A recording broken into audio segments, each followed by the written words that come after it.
What's up, guys? Welcome back to the BlockHash Podcast. Before we jump in, a quick message from our sponsors, BNFT and Nitro Betting. BNFT is a groundbreaking platform that combines the unstoppable force of blockchain technology and the limitless potential of artificial intelligence, AI, to revolutionize personalized learning and earning experiences.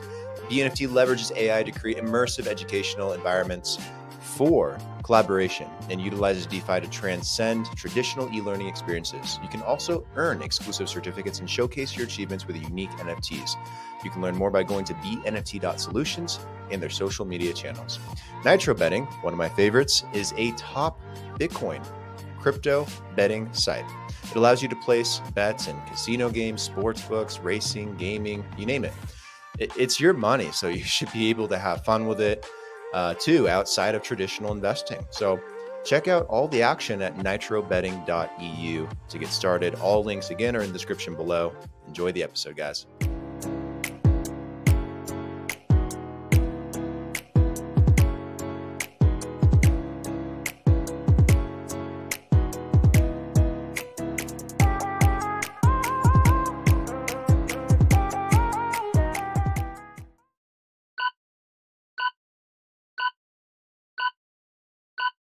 What's up, guys? Welcome back to another episode of BlockHash Exploring the Blockchain, episode 348. Here with Aaron McDonald, co-founder of Futureverse, to talk about Futureverse as well as the Root Network and everything that they are working on. Aaron, happy to have you on the show today. I know you're probably a little jet lagged coming in from China, but pleasure to have you all the same. Yeah, no, thanks. Awesome to be on here.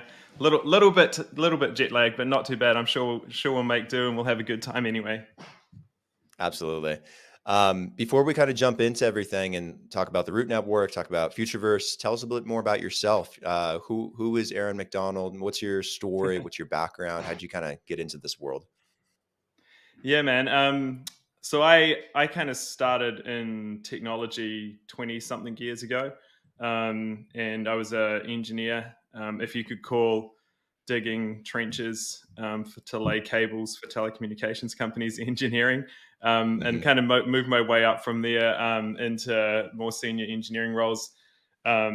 Eventually kind of landed in a kind of network architect role, went from there into product, from product into marketing, and then into kind of business management in the telecommunications IT side of things.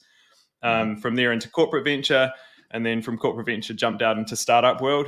And I started getting interested in Web3 around 2015. And in 2016 started my first venture in the space. And we built a accelerator incubator to help companies who were building technology to help improve the user experience primarily. And so started building up portfolio of companies that were working on different problems and onboarding users into Web3. It was a really kind of central thing to our thesis that if decentralization was going to work, it had to work for everyone. Otherwise, we kind of end up with the same paradigm we have now, but just different people in charge. And so after a while of kind of building up, I think to 30 odd portfolio companies in that early stage space, we started to help those companies grow and then start think about, how do you bring those users into understand this technology and fall in love with it.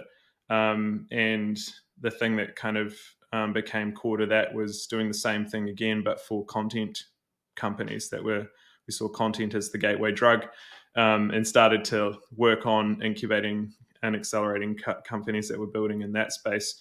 So we had some really good successes there early on, and we're then approached by some people to bring a few of those companies on the technology side and on the content side together to form Futureverse, and we kind of did that over the last year.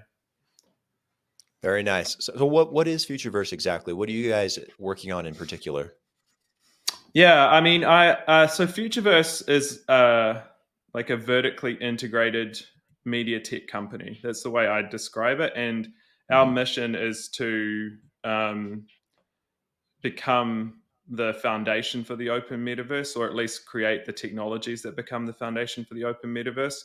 We've been super focused on how do you bring that technology and IP together in a way that demonstrates, A, that this stuff is easy, B, that the ideas everyone has in their head about how the metaverse should work actually does work, and see that we can take that out in a really fun and engaging way to consumers so that they can onboard into something that is cool to do, and then from there learn about Web3 and how powerful and important it is, rather than starting with kind of the technology, throwing it in their faces, or this kind of complex user onboarding experience. And then if you can get past that mountain of effort, you might fall in love with it. We want to try and like bring people the other way in.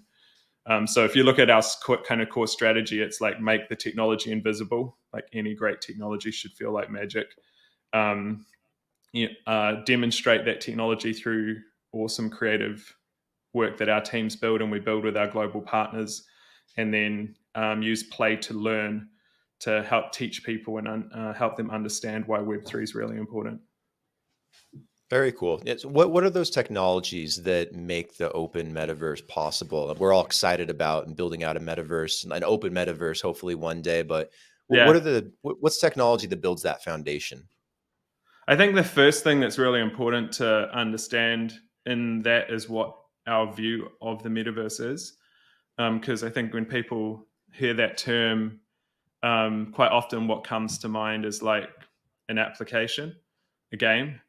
And we've had those for ages, and it's like, yeah, well, you can do this thing now and you can create stuff inside it. Well, that, we've had Minecraft and Roblox for a long time. Or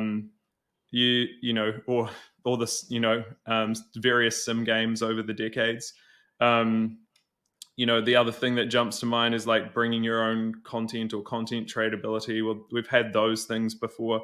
So the thing that like makes the metaverse, I think, quite distinctly different is, one, it's just an evolution of the internet. It's not a separate thing.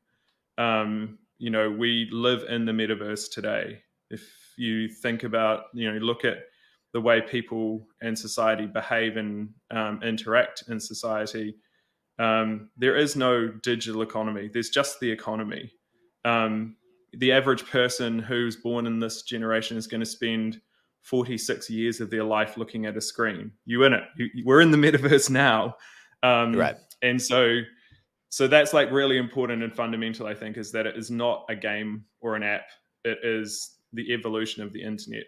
Now, the thing that makes it kind of different than what we've had before is this idea called immersive convergence, which is the idea that we're bringing different kinds or different silos of user experience on the internet together into one more immersive user experience. And so like an example of that would be, back in the day when I was in telecommunications, you had telecommunications companies, which were responsible for communications, and you had media companies, that were working on like broadcast media.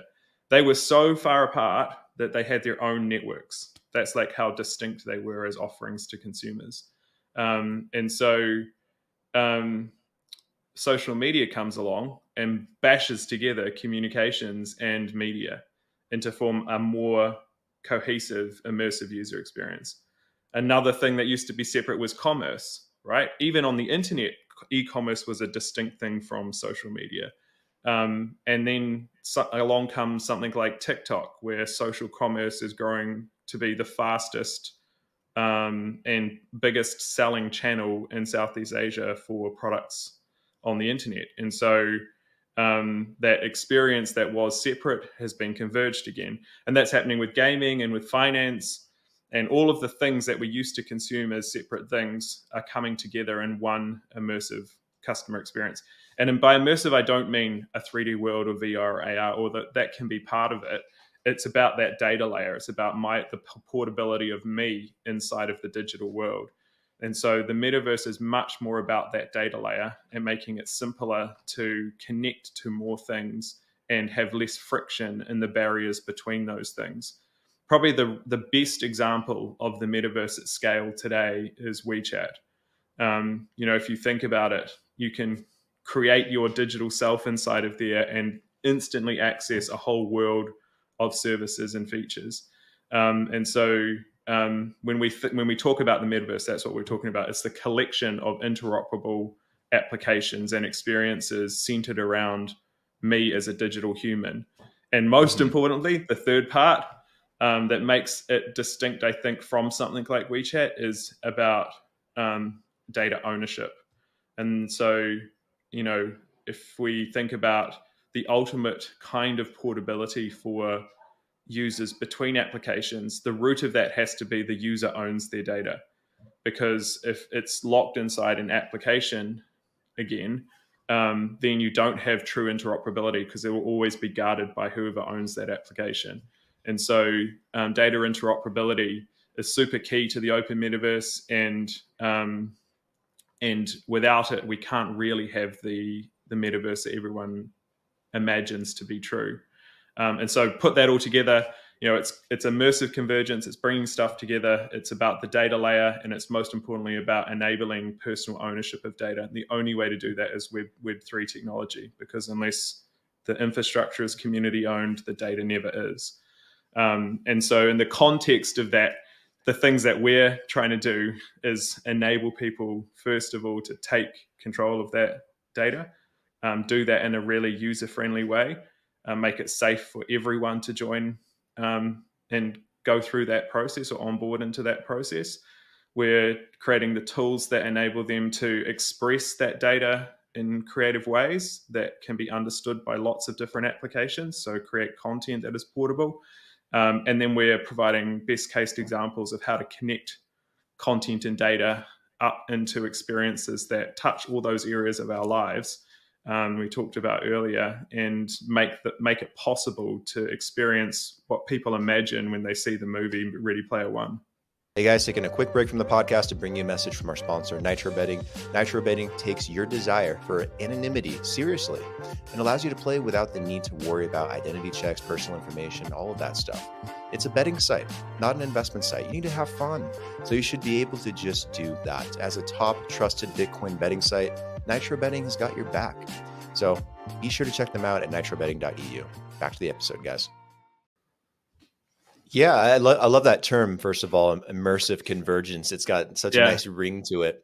Sounds so I stole that from Tencent, actually. I was meeting with one of their senior execs, and they used the term, and I was like, I'm definitely going to steal that, but I will credit you for it. Yeah, well, you say makes a lot of sense in terms of immersive convergence and how these technologies kind of come together modern day to create what the metaverse really is today. And we all have like this vision of like Ready Player One, and you can walk around in the metaverse and you're like in a whole different world. And how do you envision getting to that point? Like, I imagine there's a lot of other technologies in between that make that possible. But is that like the ultimate vision, like being able to have a fully, completely immersive experience? I think that's where we will end up, from a user experience point of view.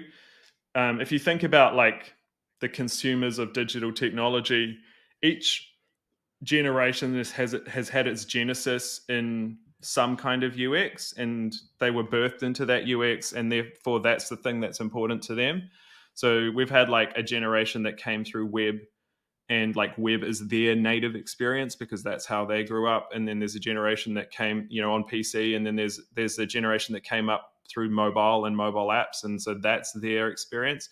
And then there's a generation that came up through virtual world experiences, and so that's their native experience, and that's what they're going to expect when they kind of go and keep going into society. And that trend is like heading towards more and more immersive virtual spaces. You think about like what's going to happen when the Vision Pro comes out. There's a very good chance that idea of augmented reality starts to get some serious traction, and that will become now the user interface for that next generation. And so as a society, we're like trending towards these more like visceral social interactions in digital spaces. But it doesn't mean that everything has to be there. I think you can get the idea of immersive convergence across the spectrum of those things, from a website through to a mobile app, through to something that is kind of a virtual world experience through to something that is VR or AR oriented, they all have to work like seamlessly, because different experiences will be appropriate for different kinds of things. And so we're building technology that makes it easy to deploy assets that can transverse those different experiences and make your data portable to those different experiences and easy for applications to access. And more putting the power of that creativity into the hands of users. I think if we want more virtual spaces to exist, you have to scale up the number of people who can create them. You know, it was super hard to do that. Even if you think about like the last Metaverse hype cycle, which was only, 12 months ago, let's say, if we'd had some of the generative tools that we have now back then out in the market and public use, I think we would have seen a very different end to that cycle, because everyone got excited about the idea of creating these spaces and everyone kind of got excited about using them, but it's super hard. It's expensive to do. There aren't enough resources in the world to do it. Gamer salaries like went on a curve like that, game developer salaries. And so if we can get the technology into the hands of everyday users to create those kinds of experiences, we'll have the same kind of thing happen as when we allowed consumers and small businesses to create social presence using social media tools. We'll see that explode as a default user experience because it's easy to do now. Used to be hard to set up all of the stuff you had to set up, that kind of e-commerce or social experience online. It became easy, and then it became the dominant way people interacted with it. And so like a big part of what we do is working on those generative tools, connecting them to these pipelines and asset registers that make them interoperable, and then connecting that with the data layer, through things like FuturePass. Got it. Yeah. Well, what is FuturePass exactly? So FuturePass is like a passport, I guess, to the open metaverse, and it's a really simple way to onboard new users into Web3 that is like authentically Web3. So you can come in as a new user and sign up using your email address like you would normally for any account in an app on the App Store or in the Web 2 world. And it creates a smart wallet on chain that has a sharded key system behind it. So the user can keep control of their assets in a genuinely Web3 way, but they don't have to think about it on day one. They can come in, join, start using the application or piece of content that caught their eye, have that on-chain account sitting there under their control, and then start to learn about, the bits of Web3 that make being your own bank or being your own sovereign individual important, and increasingly make choices about taking control over that. It's designed to be able to work between blockchains. We think that decentralization is important in the idea of decentralization for infrastructure to be decentralized, and different people will make different choices about where they want to anchor their content and data and assets. And so FuturePass can connect those things together across multiple blockchains and make them, or even Web 2 applications, and make them available to applications on the other side in a really simple way for developers to engage with. The FuturePass is anchored in the root network, and the reason for that is that we had to make sure that the process of onboarding to the blockchain was really seamless and smooth as well. So we had to kind of come up with a way to overcome those user experience hurdles that exist for people joining into Web3. Got it. Yeah, the root network is another thing I wanted to ask about. How do you guys leverage it, and what are some of the benefits of using that kind of as a backend? Yeah, I think like when we went out there and started to think about how to solve user experience problems, we looked at and talked to pretty much all the major players out there. And in the layer 1 and layer 2 space, and kind of going through what their value proposition was. They were almost always universally something along the lines of, we're faster and cheaper than ETH. Like, to sum it up. Right. And I think there's been a huge amount of focus on scalability in terms of those two things, and almost no focus on scalability in terms of making it fucking simple for people to use. And so in the absence of that, we went and started to think about what is the user experience journey that needs to be true for Web3 to actually scale, beyond fast and cheap. And broke down where those user experience pain points are for coming on board, and what's required to make it safe for a user when they get there. There's no point doing all the hard work to bring someone in and then they get nuked afterwards. And so in doing that, we kind of designed that user experience and then built that into Root, into the kind of runtimes inside of the Root network. And like a really simple example of that is the way that we constructed the gas fee economy. So inside Root, you can come in and onboard without ever having to think about gas or what it is. And you think about that, like from a Web 2 user experience. Imagine you went to use Netflix, right? And you download it for the first time, start to go through the sign up process, and it says, hey, by the way, because Netflix is hosted on AWS, like in a custom instance over there, you guys have to go and create an AWS cloud account. Oh, and by the way, in order to create your like cloud account, so that you can use the infrastructure that our app is hosted on, we want you to KYC so that you can onboard and buy some infrastructure from us. And by the way, we don't take your credit card. You have to go and sign up for this other bank's credit card in order to pay for this thing. That's the Web3 user onboarding experience, just to get in and start using something simple. And so in the Root network, we have this gas fee exchange, which means that users can onboard using the native token of that application. So if you onboard and you got some V-Bucks, you can spend V-Bucks to use the network, or you can delegate gas to the developer. And so they can pay on your behalf. So simple things like that built into the chain code and through the layers of experience inside the Root network enable us to give this really simple onboarding journey without breaking how Web3 works and without resorting to centralized solutions.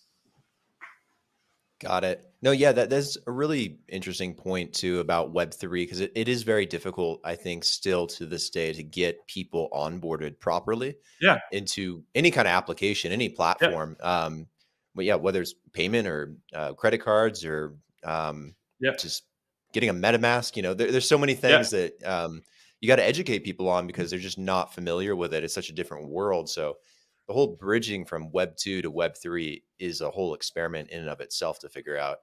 But it's cool that that's something you guys are really working on. Yeah, I mean, even take that as an example, like going back the other way, because when you look at that user experience journey properly, you have to kind of fix both sides, coming into Web 3 and then using Web 3 in the world we exist in today.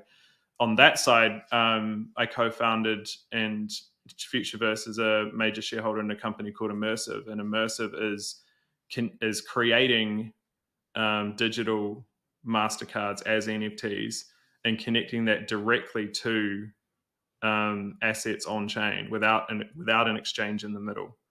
So you can come on board using something like FuturePass in a really simple way, create a virtual MasterCard that is directly connected to your wallet and spend that at a merchant anywhere in the world. And so that whole loop is complete. Mm-hmm. Very interesting. What's next for you guys with Futureverse? Whether it's this year in 2023 or going into next year in 2024, what are some things that you guys are excited about that you're working on or rolling out, or that's just on the roadmap? Yeah, I mean, the thing for us in that next half is really getting out and demonstrating all of these tools in action with the partners that we've collected around the world. So we've gone and built partnerships in 5 channels we think are really important to onboarding users: mass market and media. So it's like film and TV, music, culture, and celebrities, consumer goods, and sports. And so we'll be showcasing applications and experiences across all of those categories with brands that are known the world over, and showing how that layer of interoperability works between them. And in doing that, demonstrate the metaverse in action, and then start to help onboard other developers who want to build inside of that ecosystem and use those tools. The other thing that's really exciting is getting some of these tools that we've been using internally out to end users, so they can start to kind of create and conjure the metaverse themselves and start to add to richness on top of that, and help it scale. Awesome. Where can people go to learn more about Futureverse if they want to check it out, if they want to dig into the documentation, they want to learn about the root network, or if they just want to keep up with everything? Or do you guys have a community too? Where would you direct people? Yeah, I think if you just jump to futureverse.com, you can start to explore what the Futureverse is. You can read the white paper there on our Futureverse thesis plus the root network.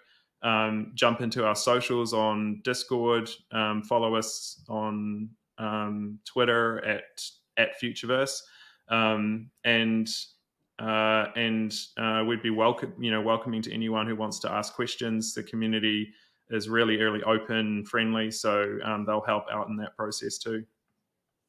Awesome.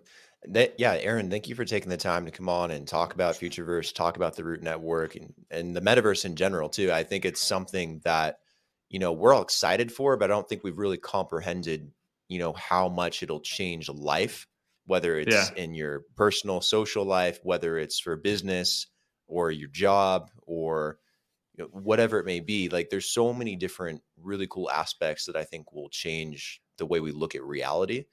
In the way we do everything in normal day life. So it's cool to learn more about where you feel we are with this immersive convergence here with technology. I love the term. I'm going to have to use it every once in a while too, but I'll credit you.